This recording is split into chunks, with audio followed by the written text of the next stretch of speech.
Hello, everybody. Welcome to this curated conversation of the Ogden Museum. Today, we're talking with the great Roland L. Freeman, and this conversation is about his portfolio that's now on view at the Ogden Museum, the exhibition Roland L. Freeman Portfolio, which will be on view to September 5th, 2021. And welcome, Roland. It's great to see you. Roland is in Baltimore, Maryland. Speaking I to live us in Washington, today. D.C. And I'm just going to talk a little bit about the portfolio, and then I'm going to introduce Roland, and Roland's going to tell us a little bit about his career in photography.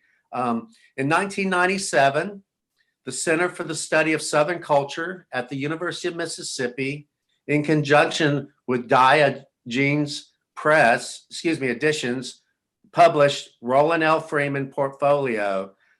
This portfolio highlights more than 30 years of Freeman's photographic documentation of Black communities throughout the American South. The 12 photographs contained within the Roland Freeman portfolio were culled from hundreds of published and unpublished photographs made by the photographer from 1969 to 1985. These photographs speak to the cultural diversity and regional traditions of Black American life, from the rural countryside to the urban city centers of the South. 45 editions of the Roland L. Freeman portfolio were produced, and it was included with introductory text by William Ferris, director of the Center for the Study of Southern Culture at the University of Mississippi, and Tom Rankin, associate professor of Southern Studies. And the prints were made by D. Gorton of Diogenes Editions. Roland Freeman, thank you so much for being with us. I want to talk about, how did your career in photography begin? My career in photography grows out of my strong desire to want to say something about the period I was living in. Mm-hmm. I'm from Baltimore. I now live in Washington, D.C., and I've lived here since about 1960. But from the time I was born till I was 12, I lived in the city of Baltimore. My family are working class poor people. And from the age of 12 to 18, I lived on a tobacco farm in Southern Maryland. Now, left the farm, came back to Baltimore, looked around, not much had changed, joined the Air Force. The Air Force led me to Europe. Mm-hmm. Fortunately, I wasn't stationed on a base, and I didn't have chow hall to eat out of, so I got what was called a dislocation allowance, and I lived in Paris. Mm-hmm. I had a flat in Paris, and I was with the 12th Air Postal Headquarters Squadron in Paris, and General Davis, who was a Black general, was head of the 12th Air Postal Headquarters, and he was stationed in Germany. All of this I mentioned because it left an indelible impression on me. Mm-hmm. While living in Europe, and this is very important to me, I was exposed to the African diaspora, the Pan-African movement, the Negritude movement, and I didn't know those terms in America. They existed, but I didn't know it because I'm a non-lettered person. I didn't attend college formally, even though later I've taught at 4 different universities and that sort of thing. But it was the civil rights movement that brought me back to America. And I went to the March on Washington in '63. I was living on Capitol Hill at the time, and I just simply couldn't sleep the day of the march. Now, what you don't realize today is the press was full of a lot of negative comments about all of these Black people coming to Washington Were they going to tear up this city, and all sorts of nonsense? At that time, I wasn't politically astute. I didn't understand how America worked. I didn't understand how Washington worked. All I know is that morning, I was so anxious about the march, I woke up about 3 o'clock. I lived between 6 and 7 in Southeast Washington. I walked up to the Capitol, looked down the mall, and went down Constitution Avenue. And all the way down on each side, you could look between buildings and see just hordes of troops, you see, and police. And then on the mall side, you just saw people coming. The buses were rolling in from the four corners of America with all sorts of signs and people carrying all sorts of signs. And it's hard to explain the swell of people moving, the vibrations of them, the mood. People were full of hope. And they came, people walked, bus, train, plane, they kept coming. The buses kept coming. There were people singing along the way. And I just was trying to understand it all. I had never been in something like this. And I was trying to get down to the Lincoln Memorial, and I couldn't. The crowd, it just wasn't room to move on. So I just came over to the reflecting pool, which is a long body of water on the mall, stretching from just beyond the Washington Monument all the way down to the reflecting pool. And there were people all just sitting around, families, and then the speeches came. And it built up. You heard people singing. Marian Anderson sung. Peter Paul and Murray was there.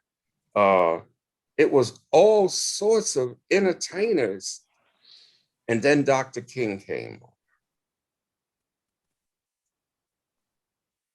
I looked at people who had traveled.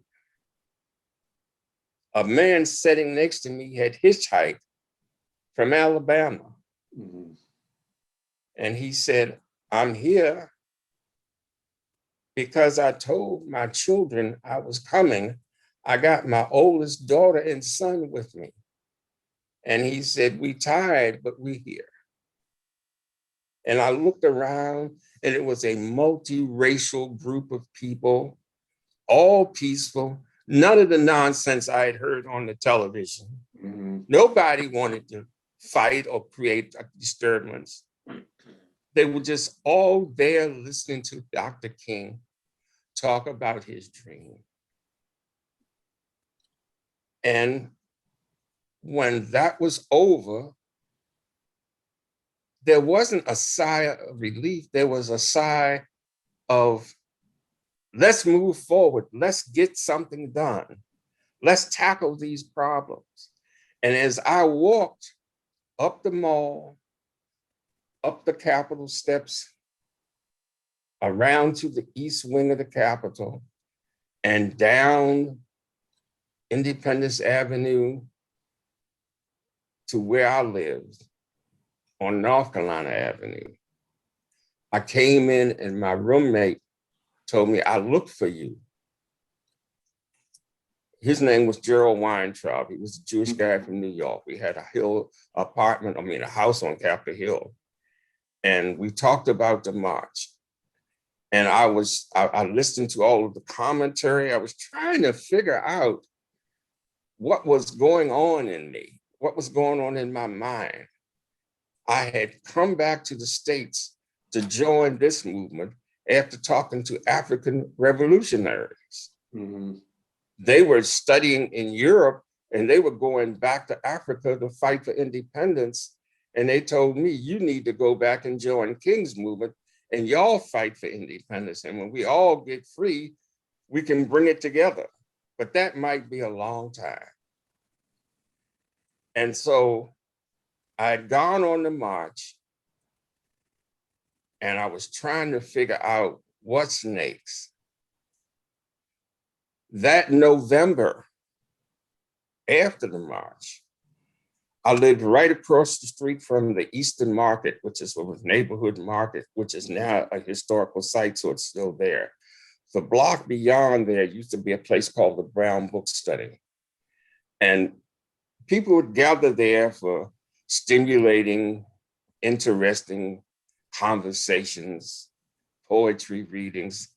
It was the people from the beat movement moving to what became known as the hippie movement.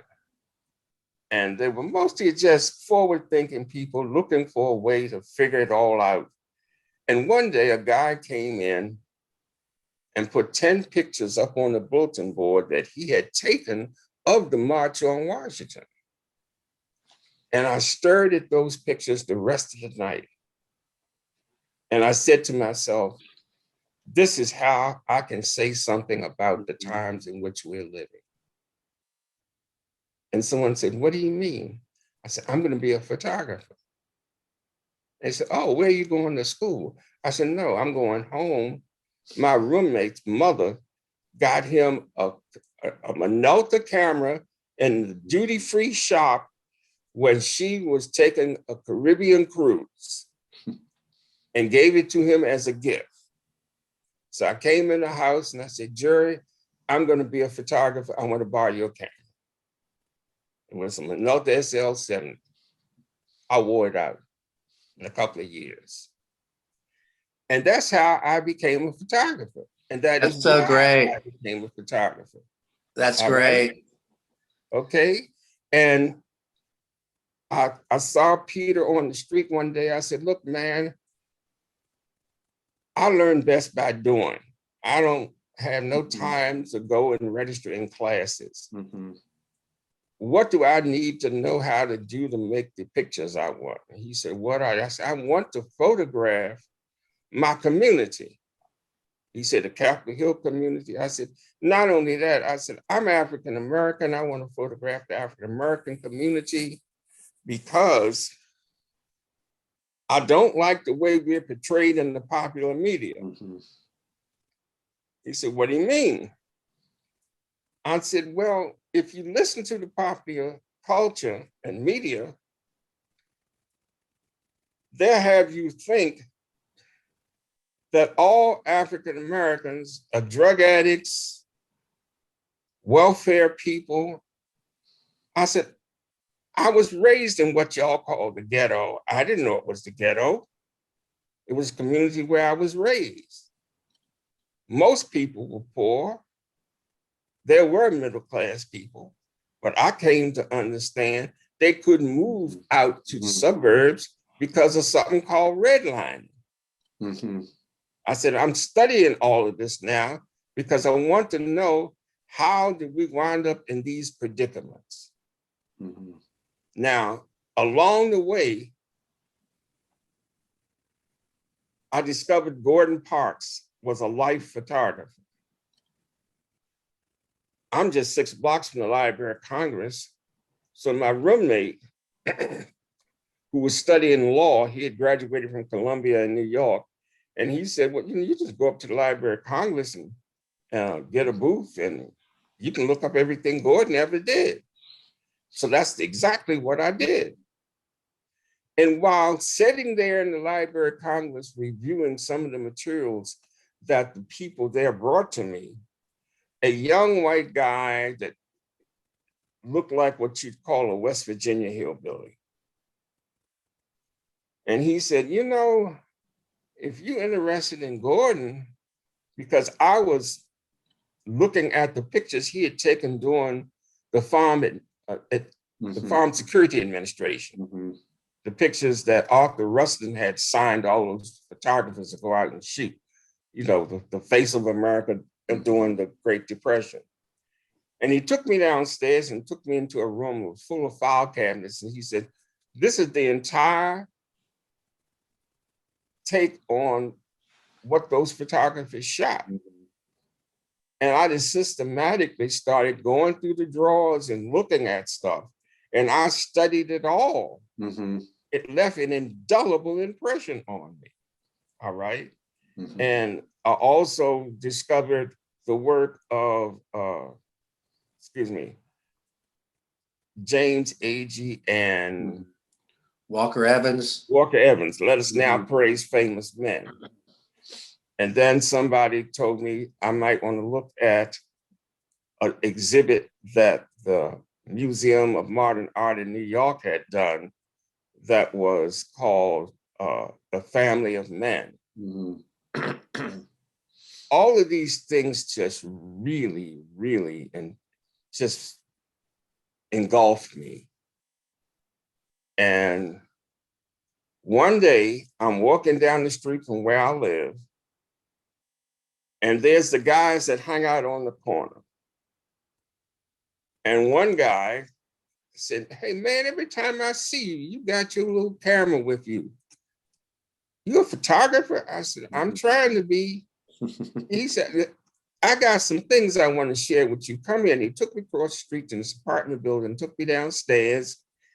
And he said, "This is where I live and I got a dark room." He said, "I was working at the store downtown and I'm getting old. They didn't want to pay me retirement, so they fired me."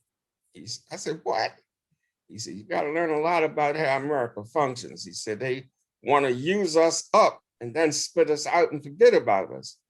He said, "But what I know, I won't forget." And he started telling me about how to develop film. And he used a lot of expressions I won't go into here now. Right. But then at the end of it, he picked up this little paperback book, and it was called Sweet Fly Paper of Life. And it was poet Langston Hughes and Roy DeCarava. And the cover of it had a lady almost like a Madonna holding a baby. And I looked through that book, and then I went through it again and again. And I said, "Man, this cat's on to something." And he said, "What's getting you?" Those pictures that he took on a Saturday night in a Harlem tenement when they didn't have electricity, so they were lamps, and it was a wind-up Victrola, and people just, they poor, but they enjoying themselves. They had love.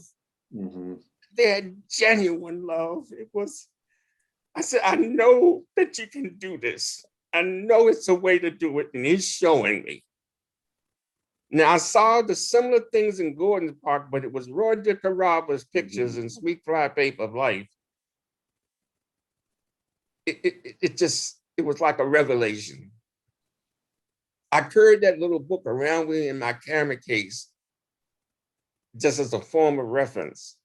The same way later, I started taking Henri Cartier-Bresson's book, Decisive Moments. These were the people I took my guidance from.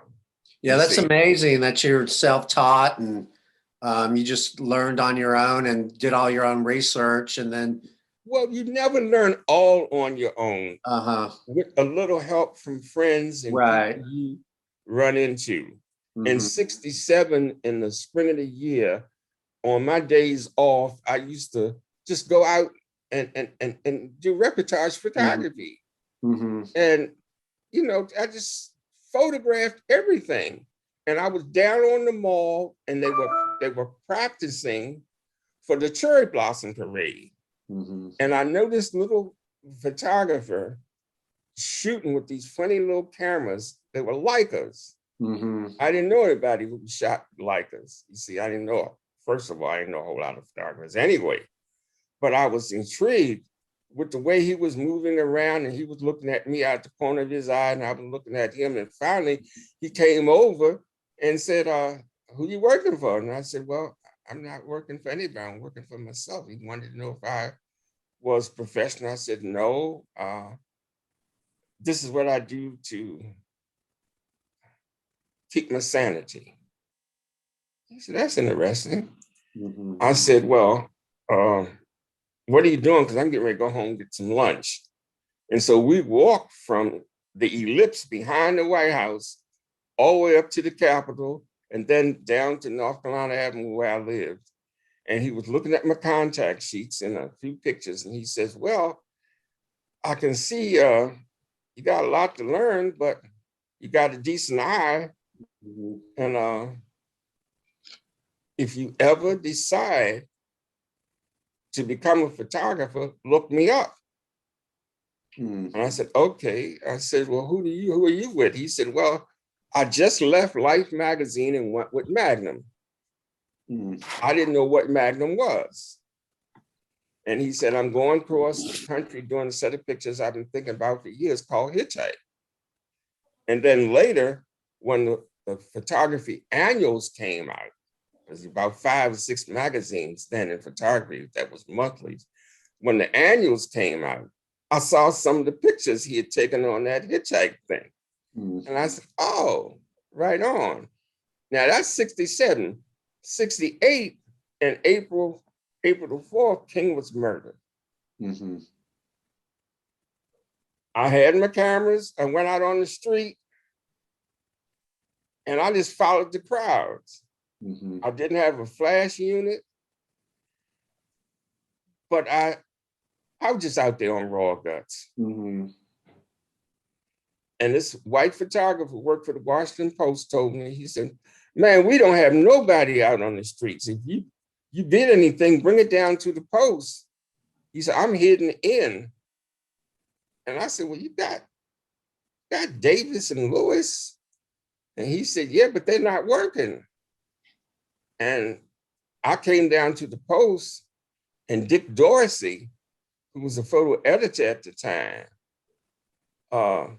asked me what I had. He took the stuff and developed, and he says, you need to get yourself a flash unit so you can get light on what you're shooting. But they found 3 or 4 pictures that they could use. The next morning, when the Washington Post came out, right there in the A section in the centerfold, there's my pictures. I said, wow. Now, these were not good photographs. Okay, not at all. But what I learned within the next week was when Washington is burning, that's not only local news or national news, that's international news. And so when I got home that evening, there are 5 or 6 people at my front door.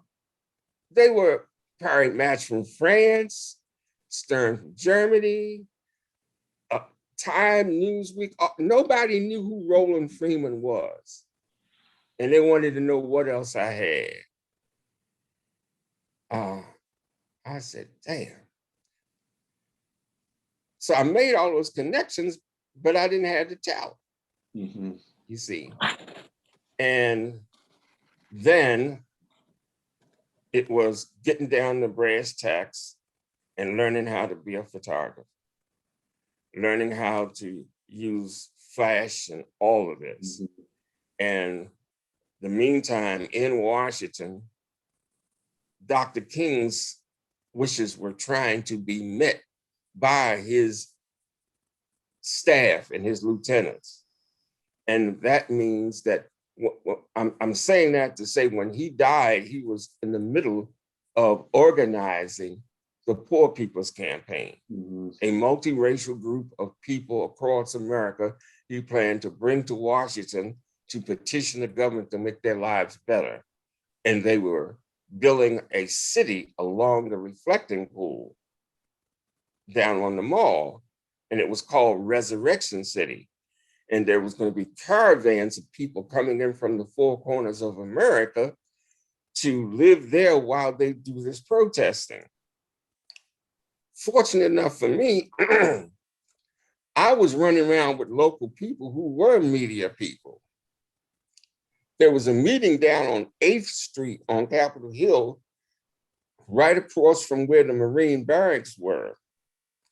And in that meeting, strange as it sounds, they were deciding what writers and photographers that would go across America and follow these caravans that were coming into Washington.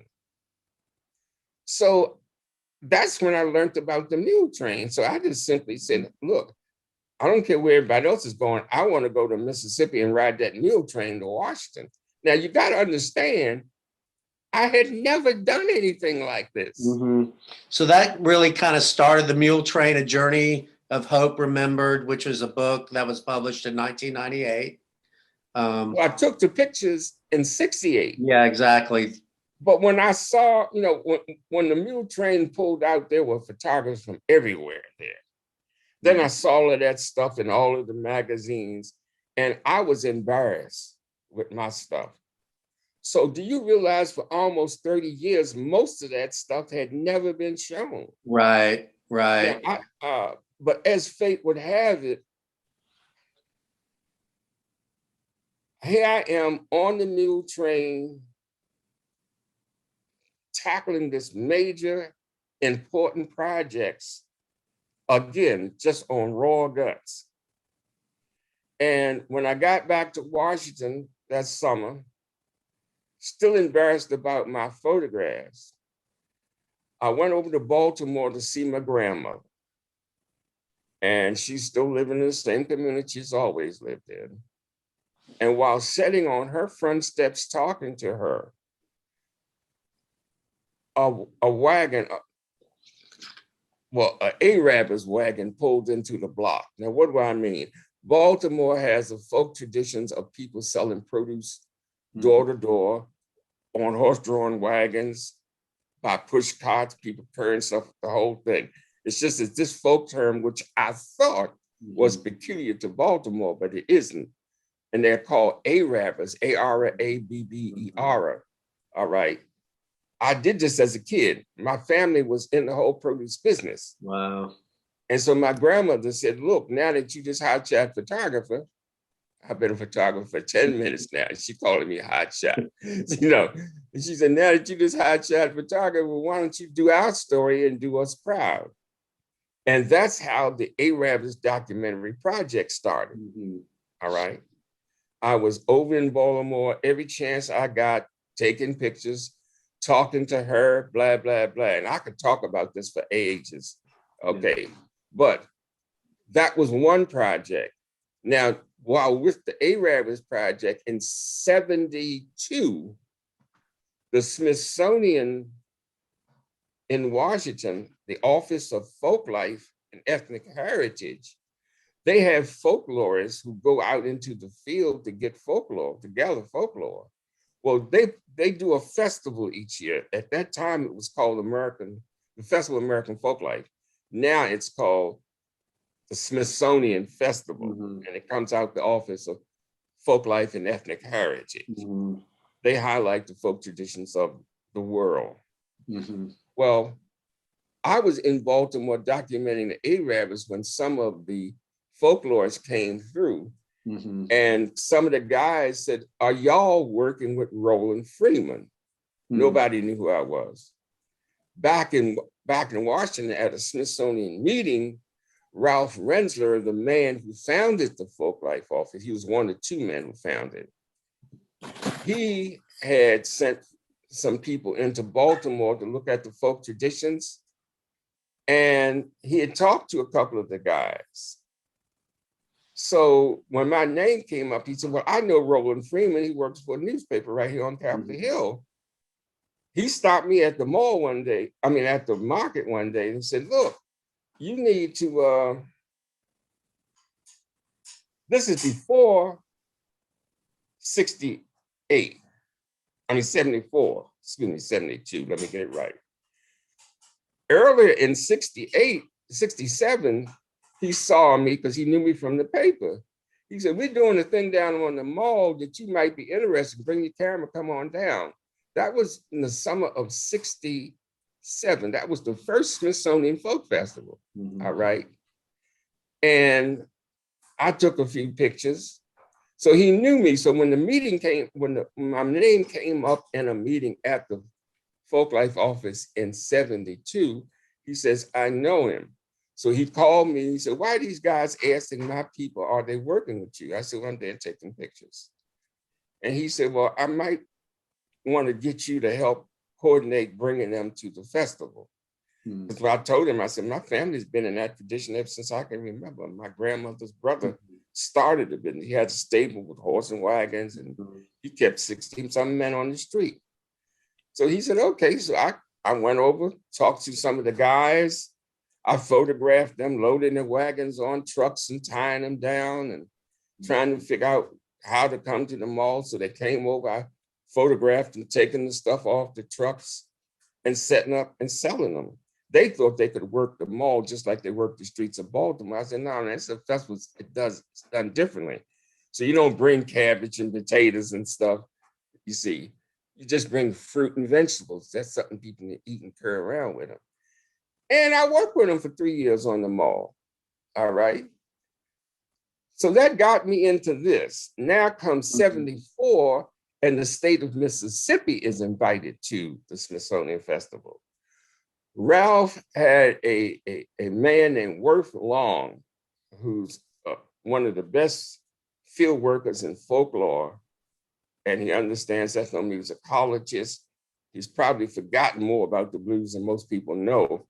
And Ralph sent me to Mississippi to work with Worth to photograph the people he was helping the state of Mississippi select to come to Washington to the festival. I met Worth. I had been looking for somebody like him for over 5 or 6 years. And we were riding back down the Natchez Trace. We'd been up to Oklahoma where we met a man named Lee Willie Neighbors, who was a basket maker. Well, we pulled over to the side. I said, Worth, you know, I know I'm talking about a lot more than just my portfolio, but I'm trying to put Roland Freeman, my life, and my No, life. it's perfect. It's perfect, Roland. And, you know, I really, your story is so fascinating, and it's so important that you tell your story, and that, you know, this new generation knows about, you know, your status as a photographer